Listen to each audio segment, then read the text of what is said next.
Clover, we're back on the beach, safe and sound. What the heck is that? It looks like some type of orb. Silence! The Wizard of is speaking. We need your help. The ropes are fraying and the travelers are getting lost. Dad, we have to go back and help. Okay, hold on, Clover.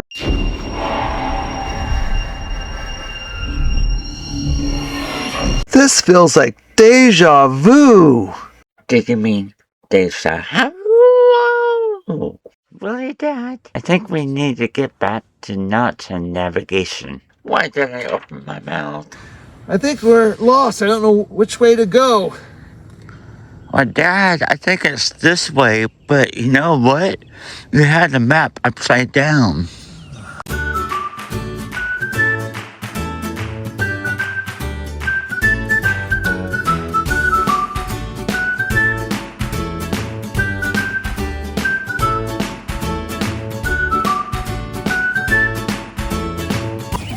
Create a loop and then take the one tail and go through the loop and then pull like that, and then you're going to have this dynamic loop that can open and close, and also one that's releasable. So just come out. So that's a slip knot. It's a good one to know because it has some other applications that make a difference.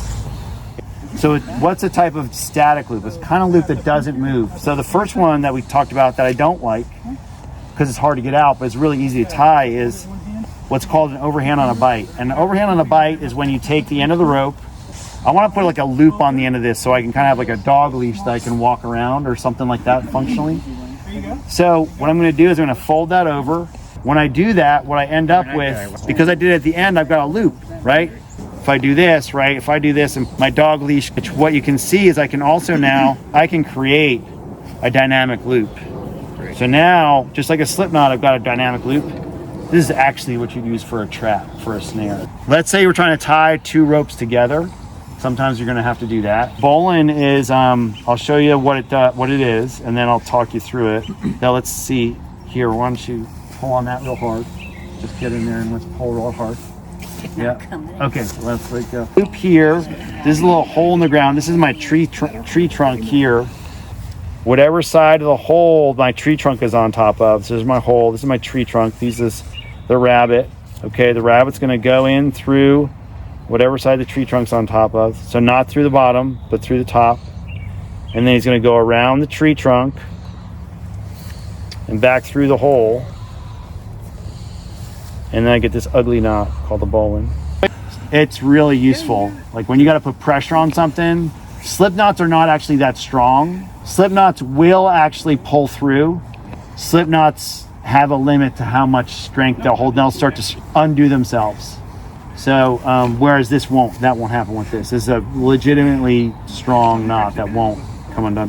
How do we tie knots to each other? Two lines. I'm going to tie one line to the other line just with an overhand knot.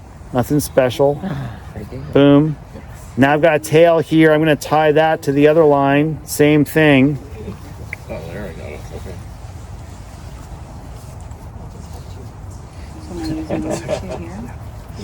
Pull that tight, and now I've got two stopper knots that are holding the whole thing together. All right? It's pretty solid. Then you're just going to say, this is what I want you to do. When if you tie those ropes together, just take them like this and tie an overhand knot. And then you've got, this is not ideal. Now you've tied them together in overhand knot. That's not going to come out very easily. With knots, they're weakest when there's strong angles.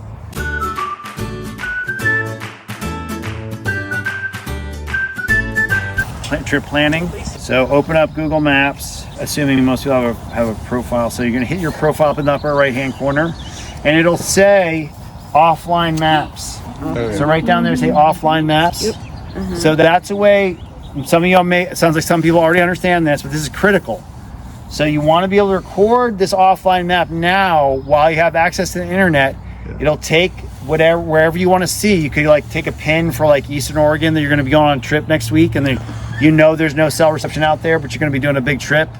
Even if it's in a cross country like road trip, and you're just like, I just would like to not be kind of caught with my pants down if the car breaks down, then you can record the map in your phone itself. It's not dependent then on the internet. But the satellites, the GPS, so your phone's working off of GPS satellites, right? And it's working off of cell towers. Both things, it's using both things. And those satellites are always available to your phone, almost always, right? So if you have the map on your phone and you have the satellites up there, you don't need the cell tower to tell you where the map, so take advantage of that, because if the cell signal goes away, then you're going to be just left with like a blue dot in space, walking around. So that's something you want to know how to do. So that's just something that's really matters enough for me to like go ahead and do that tangent. That's cool. Natural navigation becomes really cool to practice right now, because then you're like, well, where are the signs of the sun? Where is it? Moss. What other signs of the sun are there that people can identify? Like where the moss grows, Where the moss to grow in grows? the shade, right? Yep, tends to grow in the shade. Yep, so it's going to grow on a particular Side of the tree. side of the tree that's more shaded, right? Yeah. Does anyone know? North? In the northern hemisphere, So north side. it grows on the north side. Yeah, north because that's side. going to get less. So what other signs of the sun could you look around or feel around for if we didn't have compasses and we really needed to figure this out to know north, south, east, west? Like relatively around it, like it's surrounded by pretty much open access to the sky. So you couldn't do this with a tree in a forest, in a deep forest, because it's protected on all sides by other trees and canopy that are kind of interfering with light. So it's got to be something that's relatively open to light from most direction. Now, if you look at this tree, it's subtle, but it's there. You can see how on one side it's sort of going out, and then some of the branches on this side are actually kind of like, instead of going this way, they're kind of going, and they're choosing to go tall with the rest of the tree rather than going out. The ones on this side are kind of choosing more to go sideways. If we went around that tree and really studied it, what we would discover is that these are kind of reaching out indistinctly. They're reaching out in that direction, which is south. And these ones are kind of trying to get over the top. Any way they can get high or over the top. And that's called a check mark. All right, so that's something also in a meadow or different places where you can identify, especially more with hardwood trees. It has a bigger effect with hardwood trees than with evergreen trees. It's more of a thing. Any other things that you could figure out? What other signs of the sun can people think about?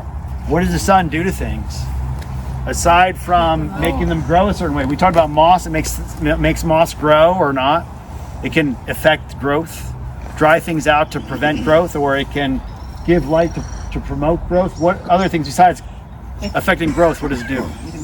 Can bleach things out. Yeah, so if you walked around that teepee, you might see on the other side that there's a little bit more kind of blackening or molding on the other side. It's been kind of left wet more often. Or if you look around this house, you might notice something. What else could you notice if you walked around this house or any house?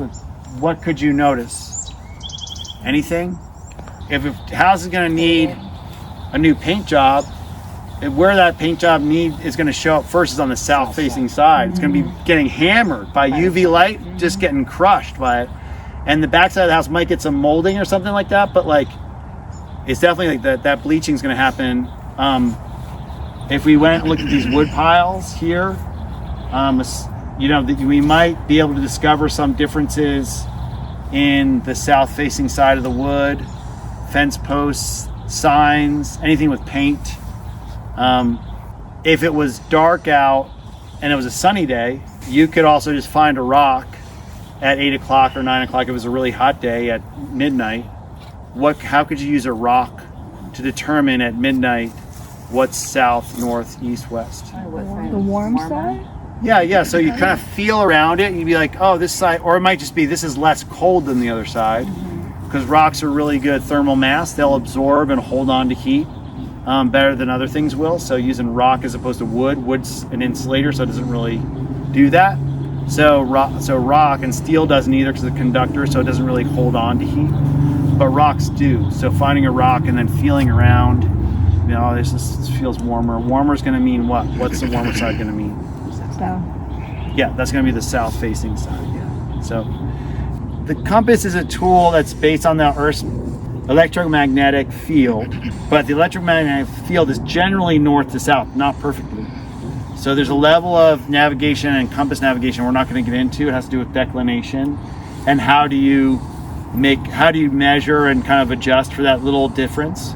Because if you're going to walk 10 miles in a forest and you're off by 1 degree and your life depends on it, you'll end up dying. That's what the compass does. So the compass always, so if I'm a compass, then my compass, which is red here, it always points north. So no matter what I do with my compass, if I move my compass this way or this way, the arm, notice that. Prove to yourself that I'm right about that.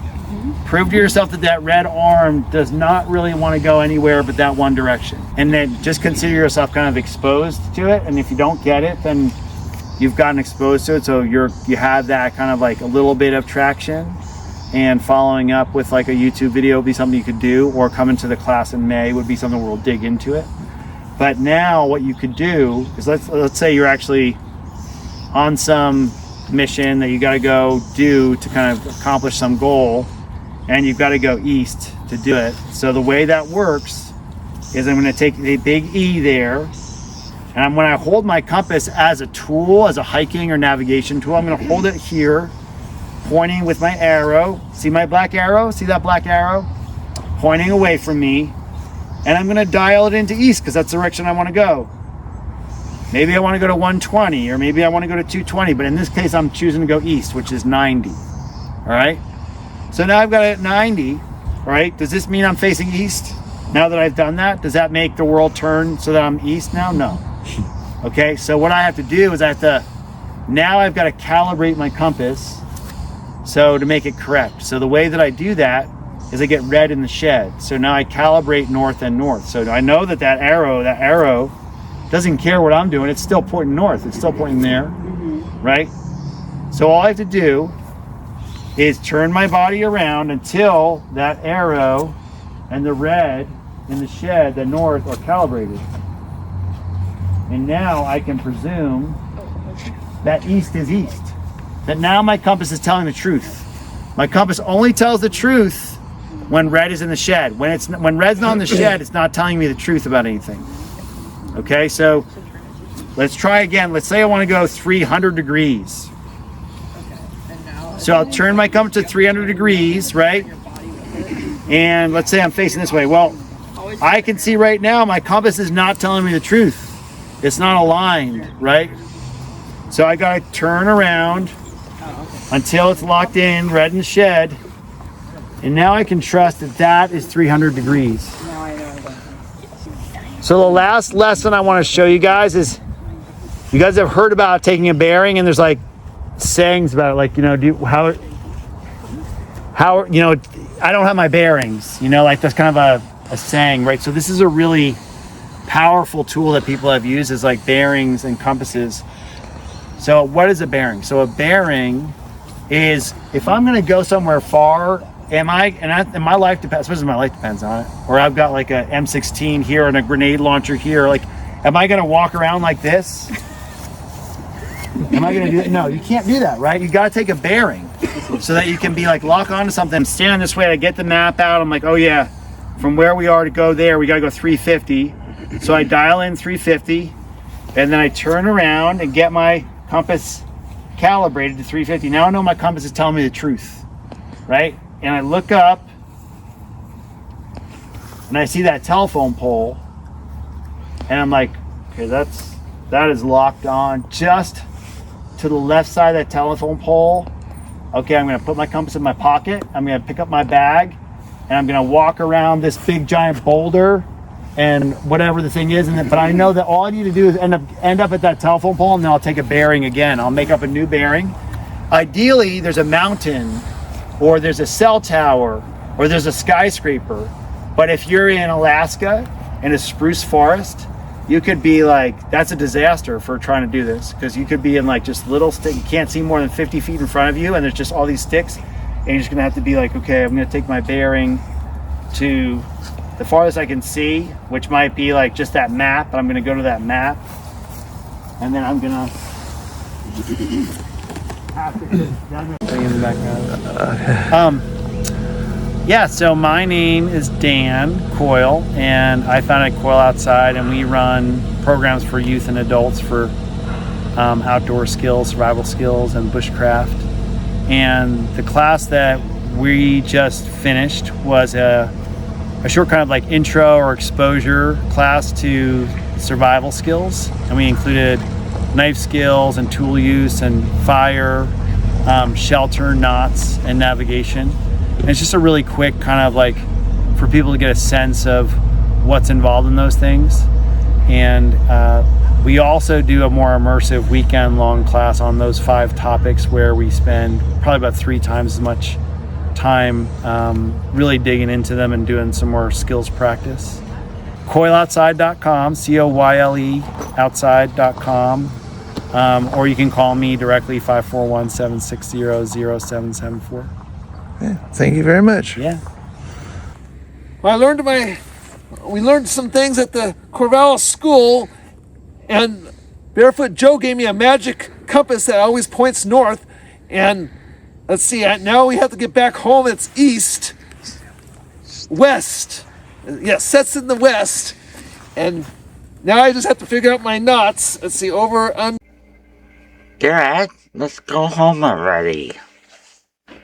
Sponsored by Not the Right Songs, Karaoke Sing Along, 10-song soundtrack to keep you tied to the good vibes.